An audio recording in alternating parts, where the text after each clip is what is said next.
What's going on, everybody? This is Shaheem Reed, and I'm here with it's first of all, I gotta say it's an honor to be here with this woman, a true queen, um, just so heavy with activism in the community, all across the world community, I should say, hip hop all across the world. And she has some major events coming, and she's also a fellow Jamaica Queens native, such as myself, Miss Uh, Erica Ford. How are you? Peace, King, peace. I'm doing good today. I'm doing good. I'm in your presence. I'm on. Oh, it couldn't get no better, right? Thank you so much for joining us. The first thing I gotta ask you about is just every time I see you, you just always look so regal. You carry yourself like a royal empress. Everybody always gravitates toward you. It's always positivity when you're around. And one of your signatures is your crown, your hairstyle, your fro. It is incredible. You know, a lot of people are scared to let it get white or gray, but you look amazing. It's impeccable. Can we talk about the signature crown that you have? Thank you, King. It started when I was like around 22 years old. It was a little gray patch, like right here in my head, and I never dyed it, and it just was a streak. The police would have my picture. They would call me the skunk. They would say, "Get her before." When you come on the scene, because she's gonna ignite everybody else. And it just kept growing and growing, and here we are. The gray. And I think that each gray strand has a young person's name on it, or a situation that brought me the stress that caused the gray to grow faster. But I love it, and I would never change it. Like you said, it's my signature. And Absolutely incredible. We love it. Another one of your signatures is just being such a major figure in the hip hop community. We was talking before the camera started rolling, and we see each other at all the events, all the major concerts, whether it's Rock the Bells or Hip Hop Museum. I want to just talk about just growing up, Jamaica Queens, hip hop being such in abundance around us. You hear the cars driving by, and it's Rakim and Brand Nubian a little bit further up, and so much. Tell me about your experience. I even go back. So when you mentioned Rakim's name, my friend, her husband was I don't know which manager, the road manager maybe, because we were always on the road with Eric B and Rakim, like going to the concerts, driving them in my Maxima, to the different shows. We were, I call myself the paprika or the salt and pepper. Pepper grew up right down the block. We went to the same elementary school. And then when she met Salt, we used to practice. You heard me, we used to practice, right? They used to practice at the house. I would always be there and definitely roll with them. Run DMC, Hollis Ave, Russell, Hollis Ave, right up the street. LL, right up the street, Farmers Boulevard. So Sweet Tea was right down there. Like, and we were hip hop. Like, Yeah. we do, like, I feel like I'm part of the birth parent of hip hop, because you can't disconnect the umbilical cord from the streets that gave it its birth, that gave its true essence, right? To just the artist or the business, right? It's all encompassed together. And so we would be at Encore on Tuesday night. We would be at the tennis courts where they would have the different artists come. We would be at the park jams and have the DJ battles, right? And bring out all of that equipment. And we would walk for miles to the park jams or ride your bikes and pull up and have fun. And those are things that when you look at the birth of hip hop and its evolution, it's missing from today, because that ability to just enjoy it right outside and be able to grow and be part of it and really touch it and interconnect with the artists on their birth process was something you can't even describe with words, and so I was very integral. And then once I became politically conscious in 1987, we had a coffee shop in Brooklyn called Sister's Place, where Dead Prez, Tretch, KRS-One, a lot of them would come and perform and participate in our organizing. Then we would do concerts out here, partner with Tupac on Code Foundation, and we would work to bring, actually, it's a different couch, but right here is where Tupac sat, you know, and Stretch, who used to roll with him, Supreme from Supreme Team, Chaz from Black Hand Entertainment, and we came up with how we were going to work together, how we were going to get other young people who didn't want or understand the importance of really paying attention to where their path was leading them, right? And how do we break the cycle? And so the Code, you know, growth of that work here in Southeast Queens came right here. The concert that we did, which is getting ready to celebrate the 30th anniversary of bringing Tupac to Jamaica, Queens in 1994, June 16th. It all started right here. Yep. Yep, it all started right here, you know, and so those type of things is like Fat Joe's first performance was right there, right? You know, he performed at the concert that day. Yeah. Nubian and Das Effects and a lot of other artists performed right there. Roy Wilkins, you know, at part of our hip hop concerts to connect the streets and hip hop to the political movement, you know, and to the movement for social justice and to end police brutality at that time, raise consciousness of stopping the gun violence and giving young people something to do. It was just so, you know, being conscious was so much more prevalent back in those days, especially the late 80s and early 90s. I remember being a kid and we had to go to Jamaica Avenue and get our African medallion. We had to do that. It was a lot of it. Oh yeah, amazing. And Tupac had the ring. Yeah. Yeah. It's so funny, I didn't put on the ring because I said my hands ain't gonna be showing, but I got the Nefertiti ring as well too. Yeah, amazing. It was just, I remember just and shout out to one of my heroes and one of my great friends today, Ralph McDaniels. Yeah. DJ music, video music, DJ Ralph McDaniels, but Video Music Box was just so instrumental. Just as a kid, seeing those images of, you know, X-Clan and even the more music that leaned towards the party rap, we would get so many jewels in the music, in the lyrics, and you know, put the guns down. Up with hope and down with dope, and you know, all of these different things was so the fashion where they talked about going to the HBCUs, the historically construction. Yeah, it was so prevalent in the culture. Period.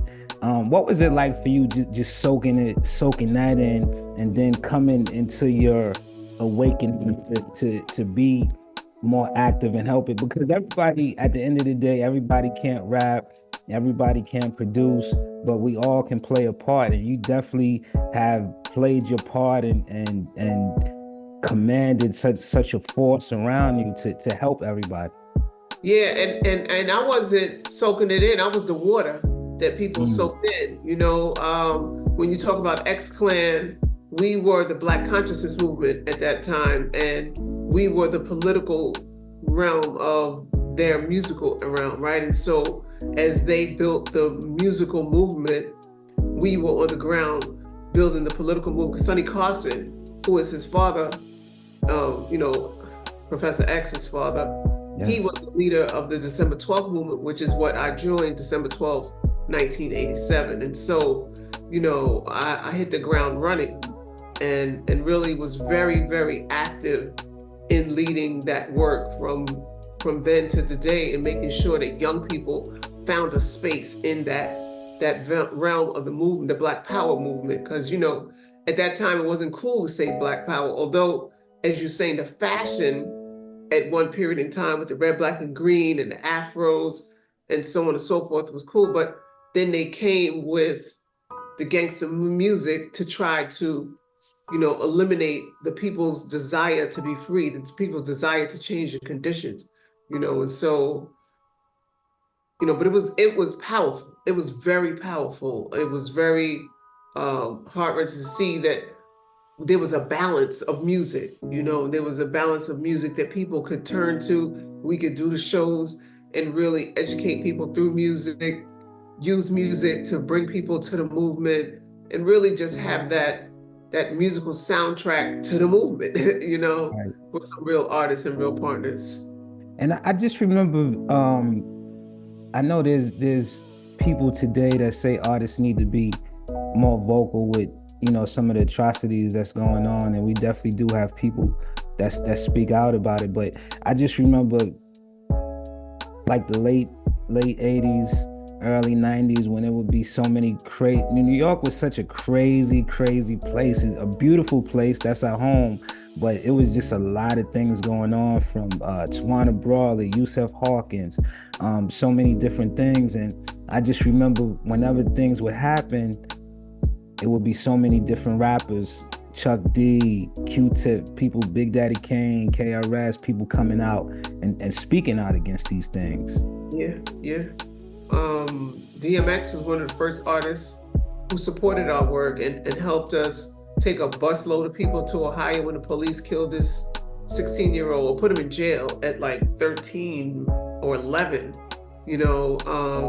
Master P helped fund the Million Youth March that we were doing. So artists were always part of helping us make things happen. KRS-One is like my brother. He's always there.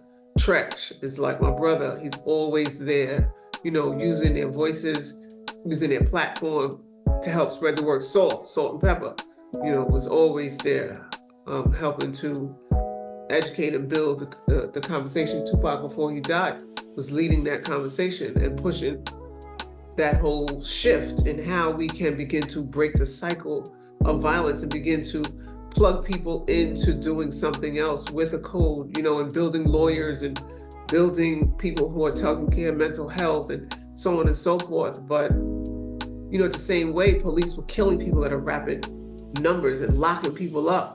People Right. going to jail. So one of the things that motivated me is a number of my friends who died in the 80s and the 90s from the crack epidemic, right? Because that was also on the rise as well. And some of them, those that didn't die, went to jail for 20, 30 years, right? And so what did that do to a community? It totally devastated, totally traumatized that community. So when we talk about generational trauma, we're talking about not only from slavery, but the other half of the 80s and 90s, when the murder rate and the arrest rate were at alarming rates, at high numbers. And so when you look now, we were able to break that cycle. We were able to make a transition, particularly out here in Southeast Queens, as you talk about. It was rampant. And so when you see those same brothers using their voice and sisters to help change the condition, to help build things like Gaming for Peace, right? Where we're using video games and entertainment and art and culture as a tool to promote peace, as opposed to continuing the cycle of violence. And so Right. those are the type of things that now we see artists coming back to, so it's there, and we got to continue growing it, but we also have to believe in our own power to support it. And a lot of times we're looking for someone else, and we are the people that we're looking for.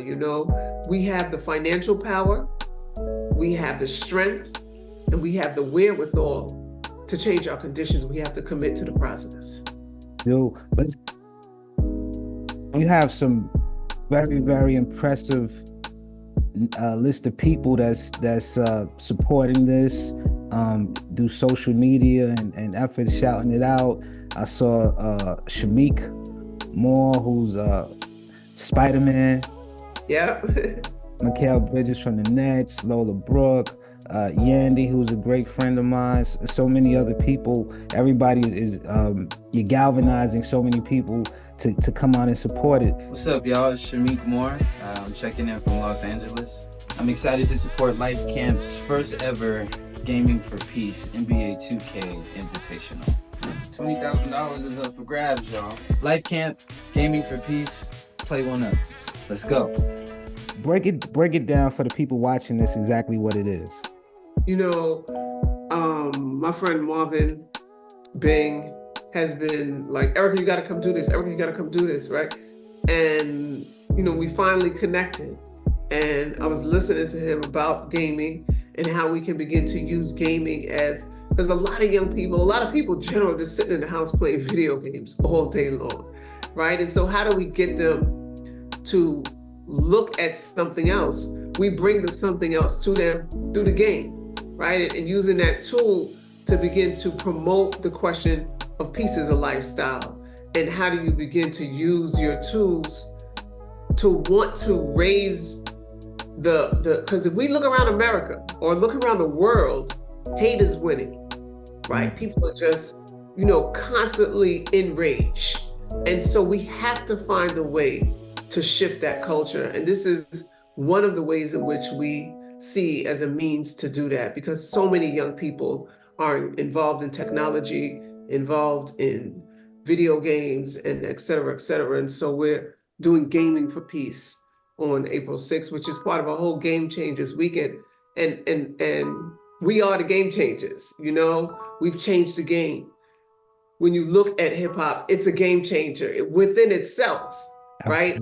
It came to the world and it changed the game. For me in particular, I consider myself a game changer, because when I stepped into this world of violence prevention and gun violence, there was no money in gun violence. There was nothing, you know, they wouldn't even fund this work because the population of these brothers and sisters who are killing each other, they say, they're not voters, they don't donate to campaigns, they don't engage. And so I had to find a way to make folks see them, literally, and see the importance of investing in them. So we use the artists and celebrities as a way to also raise the voice of the voiceless. Because I was screaming and yelling, and knocking on the door, but a lot of times people weren't listening to me. And so how do you mix the two worlds so that you can wake up and bring attention to people who normally wouldn't look at you, right? It's the purpose of the celebrities, the gaming, and the work that we're doing to bring it all together to make peace a lifestyle. Hey, what's up, y'all? This is Alan Houston. It's Charlie Brown Jr. It's your boy, Dante Hoagland. It's DJ Active right here, checking in from Philly. What's up, y'all? It's Kazim Famude checking in from New York City. Y'all, it's your girl Lola Brooke, and I'm checking in from Brooklyn, New York. What's up, y'all? It's Mikael Bridges from New York City. Yo, what's going on? It's your boy Shameik from Queens, New York, and I'm happy to support Life Camp first ever Gaming for Peace 2K Invitational, $20,000 on the line. It's Wayno here representing Harlem by the way of ATL, and I just wanted to let everybody know that I'm excited to support Life Camp's first ever NBA 2K Gaming for Peace Invitational. It is Yandy, and I am checking in from Atlanta by way of Harlem. Gaming for Peace. Play one up. Let's get it. Remember, peace is a lifestyle. Let's get in the game. Go support. God bless. And it's a tournament as well that's associated with this. If you could tell us about the tournament, it's a nice prize as well. So there's it's folks, it's like the March Madness of video games, and folks are competing for, it's a $20,000, the full package, and they're going to be donating to a violence prevention organization in their community as well. And it's part of a whole weekend. So on that Sunday, I'm going to be passing the baton and ending the era of running the day-to-day operation at Life Camp Inc. and just, you know, elevating to other missions and visions. Right. We know Life Camp has been such a it's been a big part of your life, period. It's been my life. Forget about a big part of my life. It has been my life. I started when I was 22. I'm going to be 59 on April 8th. And so wow. I've been doing this my entire adult, my entire adult life. This is all I did, you know? And so, you know, at first I was like, well, what am I going to do? Who am I like? But if I don't do nothing, that's good, because I did a lot. And but I'm gonna teach. And when we talk about like the artists and athletes and gaming and all of those different things and having competitions and engaging the community in alternative ways to come together, it's about taking it to another level, and so we definitely look forward to those next steps. Yeah. There's so many people that when you talk to some young people and even some people that's older, they want to get involved, but they don't know what to do. Like they see things going on and they want to help, but they don't know exactly what to do. What advice would you give to them? Start from where you are. And so, like, if you do gaming, let's do gaming for peace. If you play basketball, let's do bowling for peace. If you write, let's write scripts. Let's do plays. Let's do books. Let's tell stories. If you cook, let's teach people how to eat to live, right? If you organize, let's organize the community. Let's help young people understand how they can break, because there's actual steps that you have to take to exist in a cesspool and not get caught up and eat up by the cesspool, right? And so in every urban community, when you look around, there's no quality food, there's no quality health care, there's no quality activities for our children to do. And when I say no, I don't mean absolute, but when you look at the comparison to other communities, we're definitely under-resourced, right? And so how do you bring resources to the community? How do you break the cycle? Like all of the, there's a level for you to step in. If you make clothes, we do fashion, right? Because nobody wants to be part of a losing team, right? If you do technology, let's build apps. Let's build ways to connect to one another and tell stories and promote videos on messaging and music, right? You might not have to go to record companies all the time. Like, how do we get our music to each other just independently of these big corporations, right? Sometimes we just want to talk to each other, and if you got the skill, let's do it. Yeah, right? it's great to do, where we could talk to each other without having to use a middleman all the time. Because when you have that middleman, it stagnates things sometimes. So a lot of things we doing, especially in the community, is urgent. Like, we need it not tomorrow, but today, right now. Yeah, and a lot of people could be mentors to people, right? Because you made it through something. And so how do you help somebody behind you? A lot of people, they talk about their success, but how do you give back from your success, right? Or how do you ask somebody to mentor you, right? What do you want to do? What are career opportunities? How do you have young people shadow you to just learn that career? Because a lot of young people in the inner cities across America don't have knowledge of what career opportunities they are out there. They just see a fireman, a sanitation, a police, very limited view of the world.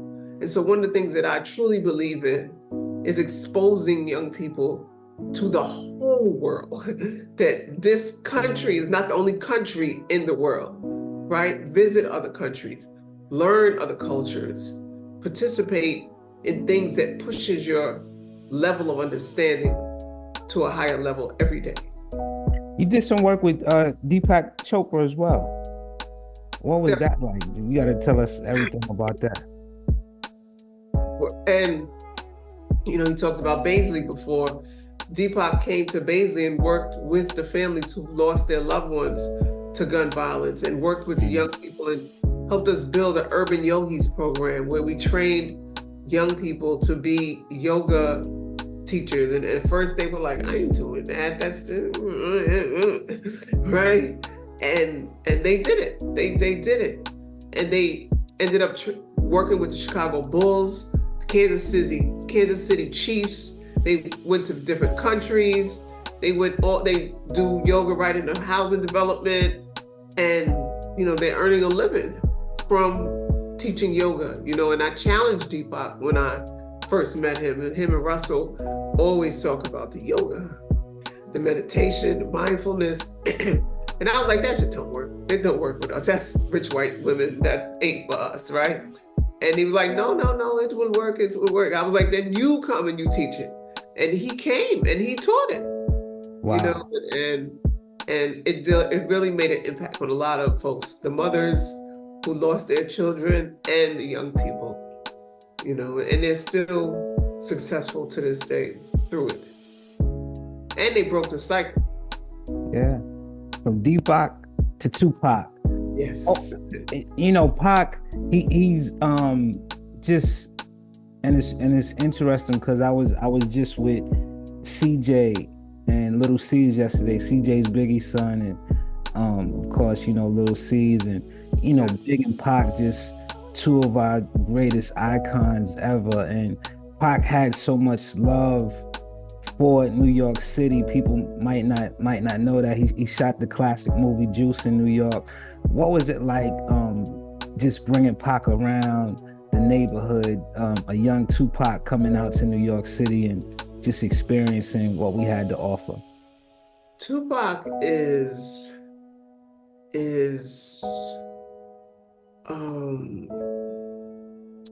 he is a shining prince.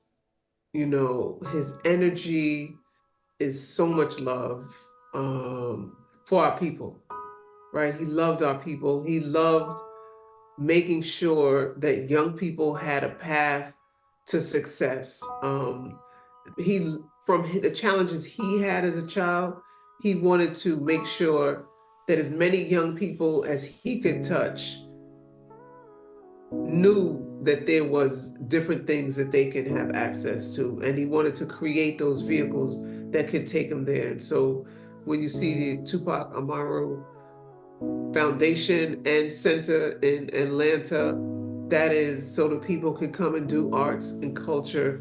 When we worked with him and he came here, he was in Brooklyn, we were in Harlem, and throughout many different places, talking to young, and not just young people, but a lot of the young people that no one else cared about, you know, that no one else would want to talk to. He encouraged them to look at life in a much different way, and a lot of them got woke from that conversation and really began to do something different. And then his music, it erupts your soul, you know. It is a burst of love and affection. And of course, he had a balance of music, you know, and if you listen to the words, we were just the other night listening to some of Who Do You Believe In, and to the President, right? And Cry, just, you know, this the young sister and the brother who was a dope dealer, and she got Brenda had a baby. Not Brenda, the other one about the young girl. Oh, the one with the outlaws. Yeah, yes. Yes. He has, like, people have to listen to his whole catalogs. Like, they gotta and study them and learn from them, because they're still valid today. You know, a lot of them, and a lot of his videos and conversations are still valid today. And you know, something that Fred Hampton said, you can kill a leader, but you can kill the revolutionary, but you can't kill the revolution. And as he said, I might not be here to see it, but I'm gonna light the spark, the fire that's gonna spark someone to make revolution. And he's lit the spark or the fire in a lot of people, so that they can therefore continue to do this work. And he definitely lit fire in me. And his mother, you know, Faney, his stepfather, Matulu wrote the code in jail with Sekou Odinga and a lot of those other brothers who were locked down. And, you know, they helped to build some of the work that we were doing. You know, it was from the jails that we were able to create what we created here in Southeast Queens. And now it is ran out of the mayor's office. It's a concept that I took to the city that is the basis on which we reduce violence here in New York City. And we have been able to, up to 17% across the city, reduce violence. At its highest point, we were able to have a whole weekend where nobody got shot. The whole weekend, or no gunfire went off, no shots fired. And you go to New York City, somebody's always shooting a gun, right? Yeah. And it went a week where nobody got killed in New York City.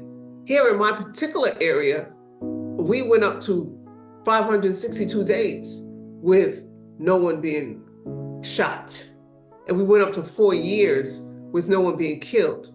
Prior to that, 4 people were killed a year, 17 people were shot a year. So, those are significant numbers when you're the parent of one of those children, right? And so it is something that works. It is something that is needed. And, so if we're talking about gaming for peace or all in for peace, or just coming together to make peace a lifestyle, let's step in from where you are. Like you're a person who does communication, right? So look at the voices of those. Have storytelling. Come into the community and teach. Like there's a way for everybody to do something. And if you got money, just give, right? Then you don't have to physically do anything, right? But there's something for everybody. That everyone can do. This is we're in March right now. The tournament and Gaming for Peace is coming up April the 6th, the whole weekend. But March is Women's History Month. Yes. So many, the women are especially of the Black community, the women are moms and grandmothers and aunts. They're the backbones of the family. I want to ask you, what does it mean for you to be such a powerful woman that has made history and inspired others? So I consider myself, even though I said I'm a game changer, I'm just a humble servant, right? And most of us, we look at ourselves as humble servants, right? We are here to do our piece. And in doing our piece, we do it our best, right? We don't settle for mediocrity. We don't take no for answers. We believe in being resilient. We believe in, training ourselves to pay attention to details, right? And I say all of these little things because it's the little things that make you those things that people say, right? Because everybody steps into a situation, but it is how you step into the situation that allows you to be successful, right? And if you're always in chaos and don't know where you're going and scared to really demand, because everybody's gonna say no to you. And as a woman, everybody, this is a male chauvinistic world. It's a sexist society. And so in order to be successful, you have to come with a different, right? And so if you're not looking at yourself as that thing and just doing your piece, you're going to be able to see the way to success in a more prominent way as to trying to be that thing. Because if you're trying to be that thing, then you've reached someplace. And where do you go? Right? And so if you're just a humble servant, you're just going to keep serving and growing and being successful all the way through. Truly amazing. Erica, we're gonna have to have you back on for a part 2, because it's just so many jewels that you dropped today, and just so much inspiration for the people to take in. We're gonna let them take this in, and then we're gonna bring you back for the tournament and everything, so we can continue to drive that message home, because it is just so important. Peace. We can't keep killing each other. We gotta set the foundation for the youth, and for us, and for the older generation as well. Let them live in peace as well. Let them live their last days in peace. So what you're doing is so important. I thank you so much. Yeah, definitely. Thank you for having me on. We definitely want people to sign up to the Game Changers weekend. Come to the tournament. It's going to be at York College, 12 o'clock on Saturday. Come to the gala. Help me end this era of leading Life Camp's day-to-day operation. It's going to be at Pier 60. Just go to the Life Camp Inc. website, sign up for everything, and let's have fun, and let's make peace a lifestyle. Let's do it. And where can they follow you on social media? Erica Ford, I Love My Life, VIP. If you put in Erica Ford, just Google Erica Ford, you'll find everything. Just there. Google it. She's there. She's People Magazine and all type of media outlets have covered your endeavors. Thank you so much for all that you've done, and thank you for advance of what you will continue to do on an even higher level and platform. Yes, big queens, big queens. It's the only way to do it. That's right. That's right. That's Thanks. your boy. Thank you so much. Peace.